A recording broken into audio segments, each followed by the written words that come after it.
వార్తా విశేషాల సమాహారం దుర్గా డిజిటల్ కేబుల్ న్యూస్ కి స్వాగతం. రాజన్న సిరిసిల్ల జిల్లాను రోడ్డు ప్రమాద రహిత జిల్లాగా తీర్చిదిద్దుతామని రాజన్న సిరిసిల్ల జిల్లా రవాణా శాఖ అధికారి కొండలరావు అన్నారు. పట్టణంలోని రవాణా శాఖ కార్యాలయంలో విలేకరుల సమావేశంలో మాట్లాడారు. ముందుగా నూతనంగా ఏర్పడ్డ రాజన్న సిరిసిల్ల జిల్లా ప్రజలందరికీ నూతన సంవత్సర శుభాకాంక్షలు. ఇది నూతనంగా ఏర్పడి మనకి 2.5 నెలలు అవుతుంది. కొత్తగా ఏర్పడ్డది కాబట్టి వాటిని ఒక క్రమ పద్ధతిలో పెట్టడానికి జిల్లాని అన్ని డిపార్ట్మెంట్లు కూడా కలెక్టర్ ఎస్పీ వాళ్ళతో సహా అన్ని డిపార్ట్మెంట్స్ కూడా కృషి చేస్తున్నారు. మా వంతు కృషిగా మా రవాణా శాఖ తరఫున మేము చేపట్టబోయే విషయాలన్నింటినీ ఒక క్రమ పద్ధతిలో అన్నింటినీ నోట్ చేసుకోవడం జరిగింది.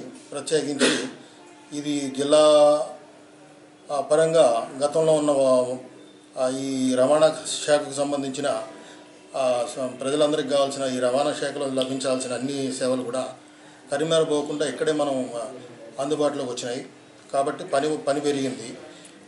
ఆ విషయంలో అందరికీ కూడా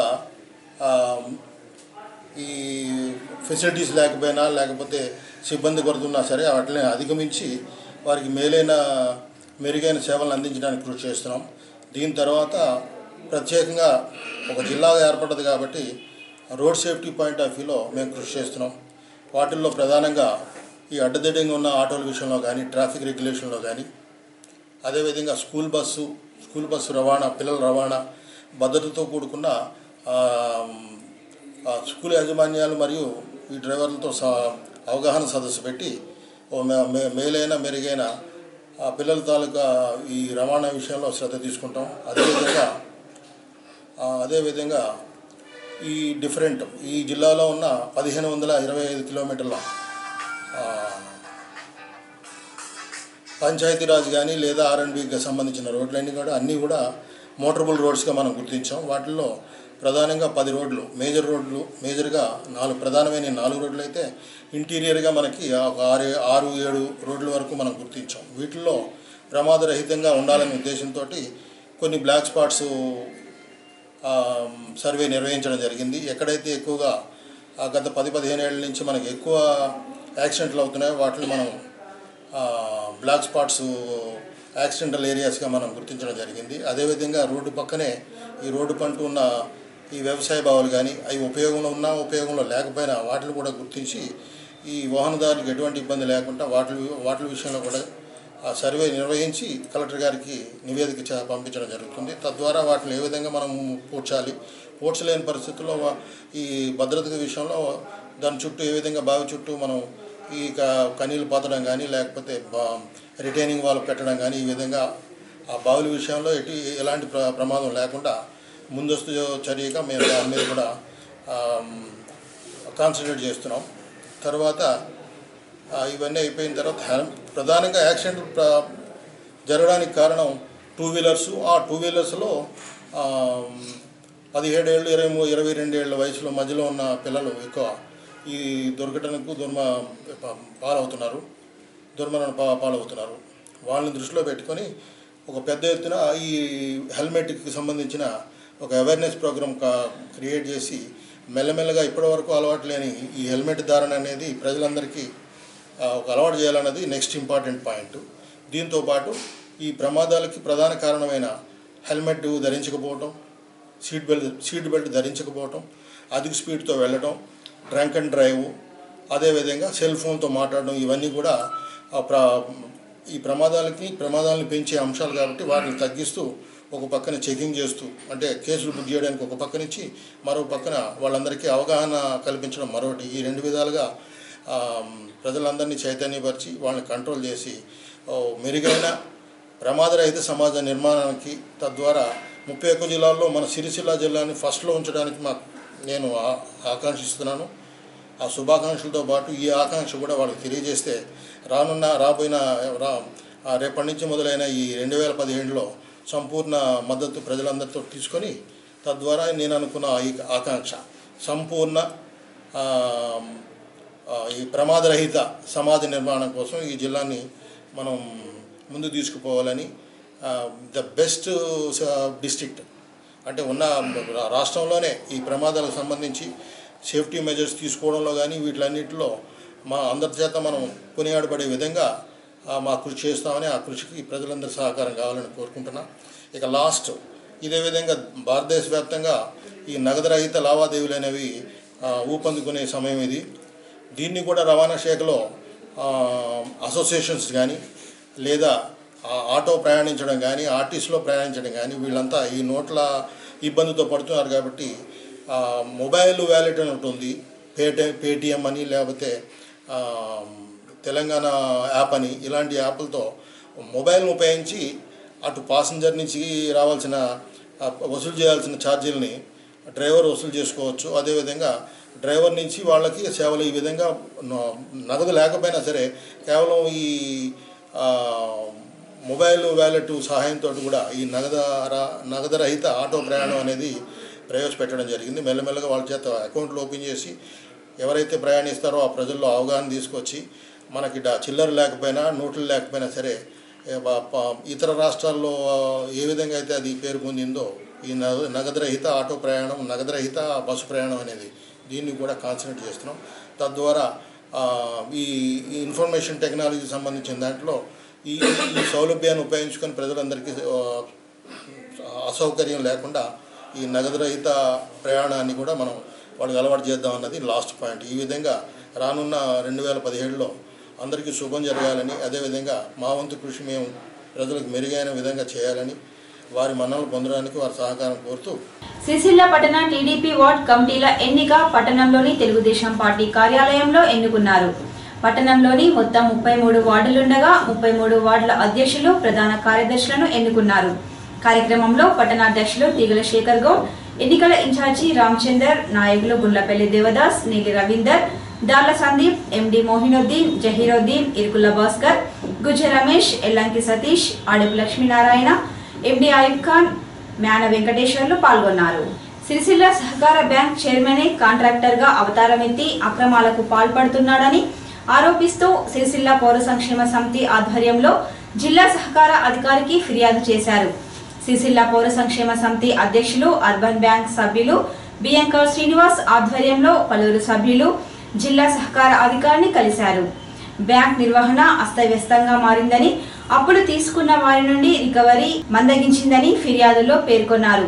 కార్యక్రమంలో అర్బన్ బ్యాంక్ మాజీ వైస్ చైర్మన్ నీలి రవీందర్, గజబింకర్ చందు, కుస్మ గణేష్, సత్యనారాయణ తదితరులు ఉన్నారు.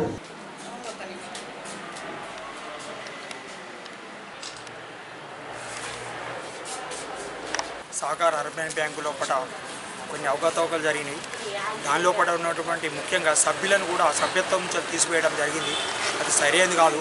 ఇదివరకు కూడా డీసీఓ గారికి కొన్ని మేము ఈ యొక్క అవినీతిపై కొన్ని ఫిర్యాదు చేస్తే అలా వాస్తవాలు తెలిసినాయి. ఆ వాస్తవాలపై లోకాయుక్తల మేము కేసు వేయడం జరిగింది. దాని మీద నిష్పక్షపాతంగా విచారణ జరిపించాలని చేయడం జరిగింది. ఇలా కొంతమందిని ఈ యొక్క సభ్యత్వాలు తొలగించడం వలన కొంతమంది తీసుకోవడం జరిగింది, ఒకళ్ళను కొంతమంది తీసివేయడం జరిగింది. వాళ్ళు ఏ పాపం చేయలేదు, ఏం చేయలేదు కాబట్టి వాళ్ళకి వెంటనే సభ్యత్వాలు ఇవ్వాలి. మళ్ళీ బ్యాంకు లోపల ఉన్నటువంటి వ్యవహారాలు సభ్యులకు ఆశాజనకంగా సంతృప్తికరంగా లేవు. ఎందుకంటే వాళ్ళ ఖర్చులు మితిమీరిపోయినాయి. వాళ్ళ యొక్క ఈ యొక్క పాలకవర్గం కూడా 3 టైంలుగా అల్లైన కొనసాగుతుంది. ఎందుకంటే వీళ్ళు 2 సంవత్సరాలు జరిగిన తర్వాత 2 టైం తీసుకొచ్చి ఎలక్షన్ జరపలే, కానీ ఏమాత్రం ఎలక్షన్ జరపలేదు. అది కూడా జరిపించాలని చెప్పి మేము డీసీఓ గారు కోరడం జరిగింది. డీసీఓ గారు కూడా సానుకూలంగా స్పందించి ఈ బ్యాంకును కాపాడటానికి మేము చేసిన ప్రయత్నం తప్ప ఇలా ఇంకోటి లేదు. రానున్న రోజుల్లో పడే కార్మిక క్షేత్రం కాబట్టి రైతులకు కానీ ఎవరికి కానీ లోన్లు ఇచ్చి బాగా అభివృద్ధి చెందేటట్టు బ్యాంకు ఉండాలని చెప్పి మేము వాళ్ళ సభ్యుల పక్షాన మేము కోరుతున్నాం. పిఆర్టీయు 2017 క్యాలెండర్ను జిల్లా విద్యాధికారి రాధాకిషన్ సమక్షంలో ఆవిష్కరించారు. డిఈఓ కార్యాలయం వద్ద పిఆర్టీయు జిల్లా అధ్యక్షులు సజ్జనం శ్రీనివాస్ అధ్యక్షతన జరిగిన కార్యక్రమంలో డిఈఓ రాధాకిషన్ క్యాలెండర్ను ఆవిష్కరించారు.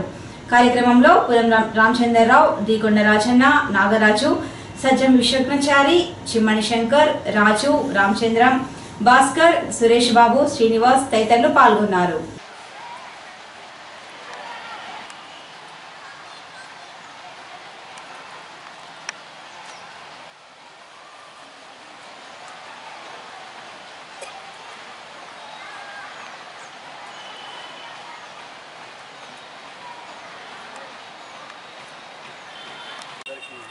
టేబుల్ క్యాలెండర్ను ఆవిష్కరించుకోవడం జరిగింది. మన జిల్లా విద్యాధికారి శ్రీ రాధాకిషన్ గారు, అలాగే సిరిసిల్ల మండల విద్యాధికారి వీరి చేతుల మీదుగా ఆవిష్కరించడం జరిగింది. మరి సందర్భంగా ఉపాధ్యాయ సమస్యలు అయితేనేమి, విద్యారంగ సమస్యలు అయితేనేమి పరిష్కార దిశలో టీపీఆర్టీయు ముందుకెళ్తుంది. మరి మొన్నటి వరకు ఉన్నటువంటి టీపీఆర్టీయు రాష్ట్ర అధ్యక్షులు శ్రీ హర్షవర్ధన్ రెడ్డి గారు వారి యొక్క ఉద్యోగ కాలానికి ఇంకా 12 సంవత్సరాలు మిగిలి ఉండగానే వారికి పెన్షన్ ఫెసిలిటీ లేకున్నా సరే అని ఉద్యోగానికి రాజీనామా చేసి వారు ఎమ్మెల్సీ బరిలో ఇప్పుడు ప్రస్తుతం ఉన్నారు. రంగారెడ్డి, మహబూబ్ నగర్, హైదరాబాద్ జిల్లాల ఎమ్మెల్సీ అభ్యర్థిగా రంగంలో ఉన్నారు. మరి వారిని చూసినట్టయితే వారు ఒడిదొడుకులకు ఎన్నో ఒడిదొడుకులు ఓర్చుకొని ఈవెన్ కలెక్టర్ గారు సస్పెండ్ చేసినా కూడా భయపడకుండా ఉపాధ్యాయ సమస్యలను పరిష్కరించడంలో వారు ముందుకెళ్తున్నారు. మరి వారికి సంఘీభావంగా మేము ఉపాధ్యాయులమంతా ఇక్కడ విద్యారంగ సమస్యల పట్ల కృషి చేస్తున్నాం. ముఖ్యంగా మరి ఈరోజు చైల్డ్ కేర్ లీవ్ను 90 రోజులకు తీసుకురావడానికి ప్రయత్నం చేసినటువంటి హర్షవర్ధన్ రెడ్డి గారు, అలాగే పిఆర్సీ బకాయిల కోసము కృషి చేసినటువంటి హర్షవర్ధన్ రెడ్డి గారికి మనము ఓటు వేసి, అంటే రంగారెడ్డి జిల్లా, హైదరాబాద్, తర్వాత మహబూబ్నగర్ జిల్లాల ఉపాధ్యాయులంతా ఓటు వేసి గెలిపించాల్సిందిగా కోరుచున్నాం. మరి అంటే ఇక్కడ ఎందుకు మాట్లాడుతున్నామంటే ఇక్కడ నుంచి ఉపాధ్యాయ మిత్రులు ఎవరైనా ఉన్నట్టయితే, వారి ఫ్రెండ్స్ కానీ బంధువులు కానీ ఉన్నట్టయితే మరి ఈ సమస్య ఇక్కడ నుండి చెప్పడానికి అవకాశం ఉంటుంది కాబట్టి మాట్లాడుతున్నాం. ముఖ్యంగా మన టీచర్లకు పిఆర్సీ బకాయిలు వెంటనే ప్రకటించాలి. ముఖ్యమంత్రి గారు అసెంబ్లీలో ప్రకటించినట్టు ఇస్తామని అనడం, హామీ ఇవ్వడం చాలా సంతోషకరమైన విషయం అయినప్పటికీ ఇప్పటికే చాలా ఆలస్యమైంది. వెంటనే మాకు నగదు రూపంగా ఈ పిఆర్సీ బకాయిలను వెంటనే చెల్లించాలి. అలాగే ఈ మొన్న వేసవి కాలంలో మధ్యాహ్న భోజన విధులు చేసినటువంటి ఉపాధ్యాయులకు ఈఎల్స్ ప్రిజర్వ్ చేయాలి. అలాగే మొన్న 2015 నవంబర్, డిసెంబర్ మాసంలో ఎన్పిఆర్ సర్వే చేసిన ఉపాధ్యాయులకు కూడా సీసీఎల్ ఇప్పించాల్సిందిగా మేము కోరుచున్నాం. మరి ఎలాంటి విద్యారంగ సమస్యలైనా, ఉపాధ్యాయ సమస్యలైనా కూడా పరిష్కరించడానికి మేము ముందుంటామని ఈ సందర్భంగా తెలియజేస్తున్నాం. రాజన్న సిరిసిల్ల జిల్లా ఉపాధ్యాయులకు, ఉద్యోగ మిత్రులకు, అలాగే శ్రేయోభిలాషులందరికీ నూతన సంవత్సర శుభాకాంక్షలు తెలుపుతున్నాను. సావిత్రిబాయి పులే జయంతి వేడుకలను ప్రభుత్వం అధికారికంగా నిర్వహించాలని తెలంగాణ రాష్ట్ర ప్రాథమిక ఉపాధ్యాయ సంఘం జిల్లా అధ్యక్ష కార్యదర్శులు ఉత్తమ్ విజయ్ కుమార్, శ్రీరామ్, సుధాకర్లు కోరారు. మొట్టమొదటి మహిళా ఉపాధ్యాయురాలు సావిత్రిబాయి పులే జయంతిని కేంద్ర రాష్ట్ర ప్రభుత్వాలు జాతీయ మహిళా ఉపాధ్యాయ దినోత్సవంగా నిర్వహించాలని చెప్పేసి తెలంగాణ రాష్ట్ర ప్రాథమిక ఉపాధ్యాయ సంఘం తరపున మేము ప్రభుత్వాన్ని కోరుచున్నాము. సావిత్రిబాయి పులే 1884 పూర్వం సమాజం లోపల శూద్రులు, అతి శూద్రులకు విద్యను పొందే హక్కు లేకుండా భారతదేశ శిష్వ పాలకులు నాశనం చేశారు. కనుక ఆంగ్లేయులు భారతదేశాన్ని ఆక్రమించిన తర్వాత కొంతవరకు మెరుగుపడి ఆంగ్ల విద్యను అభ్యసించి భారతదేశాన్ని లోపల ఉన్నటువంటి బడుగు బలహీన వర్గాలు కొంతవరకు మెరుగు కావడం జరిగింది. అట్లాగే ఆ సమాజం లోపల బాల్య వివాహాలు, వితంతువుల పునర్వివాహాలు అనేటివి ఎక్కువగా ఉండేటివి. అప్పుడు వాటిని రూపుమాన్పడం కోసం ఒకటి విద్య ముఖ్యమని చెప్పేసి పూలే గారు భావించి 1848 లోపల గోదావరిపేట లోపల మొట్టమొదటి బాలికల పాఠశాలను ఏర్పాటు చేసి అందులోనే సావిత్రిబాయి పులేకు విద్యను నేర్పించి ఆ సావిత్రిబాయి పులే గారే మళ్ళీ ఉపాధ్యాయులుగా చాలామంది మహిళలకు విద్యాబోధన చేసి మహిళల లోపల చైతన్యవంతాన్ని నింపినటువంటి మహనీయురాలి యొక్క జన్మదినము జనవరి 3న ప్రభుత్వము అధికారికంగా ప్రకటించాలని చెప్పేసి ఈ తెలంగాణ రాష్ట్ర ప్రాథమిక ఉపాధ్యాయ సంఘం తరపున మేము డిమాండ్ చేస్తున్నాం. పాత బస్టాండ్ సమీపంలో ఎస్పీ విశ్వజిత్ కంపాడి ఆధ్వర్యంలో పోలీసులు విస్తృత తనిఖీలు నిర్వహించారు. వాహనాలకు సంబంధించిన పత్రాలను పరిశీలించారు. సక్రమంగా లేని వారికి జరిమానాలను విధించారు.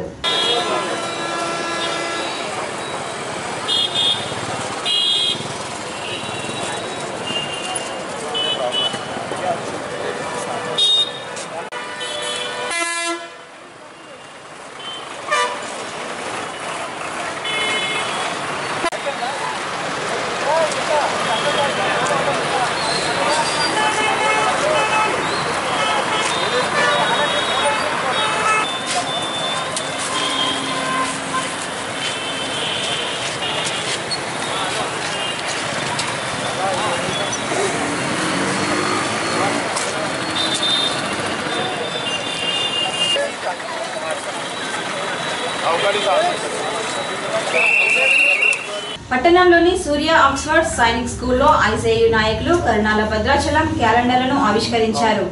ఈ కార్యక్రమంలో ప్రిన్సిపాల్ చిలుక పావని, ఎల్ఎస్ శ్రీనివాస్, చిలుక సత్యనారాయణ, శ్రీనివాస్ తదితరులు పాల్గొన్నారు.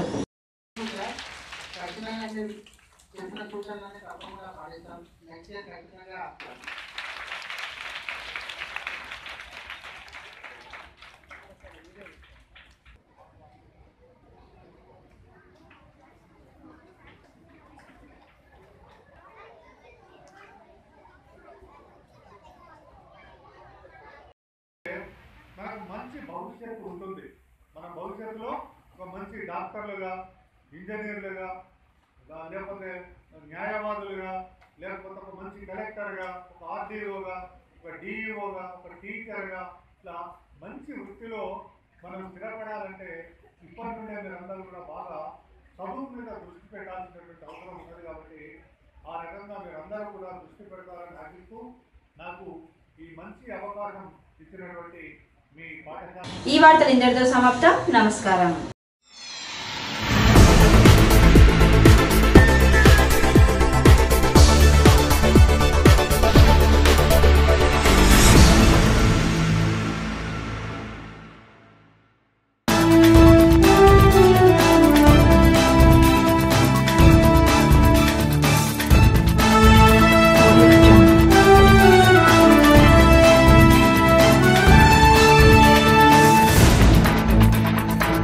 Audio